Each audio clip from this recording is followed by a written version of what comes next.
In die Tonnel golfnuus en dit is die eerste major van die jaar op die vroue kalender.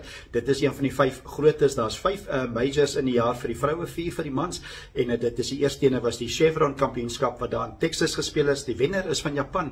Dit is Japan se Mao Seigo en sy wen die toernooi en dit is haar heel eerste major of groot toernooi wat sy wen.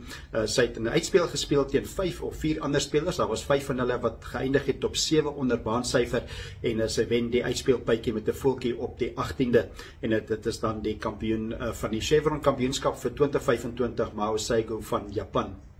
Verdedigende kampioen was Nelly Korda van Amerika. Sy het 'n moeilike eerste ronde gehad, 77 gespeel, maar teruggekom met 'n 68. Sy het die afsnypunt gemaak en sy was gesamentlik 14de op 2 onder baansyfer in die toernooi geëindig. En daar's 5 grootes waarvoor hulle speel. Chevron was nou die eerste ene, dan die Evian kampioenskappe, dit word in Frankryk gespeel en dan is dit ook die Amerikaanse Ope, die Britse Ope en die Amerikaanse PGA. Dis die 5 grootes op die vroue kalender.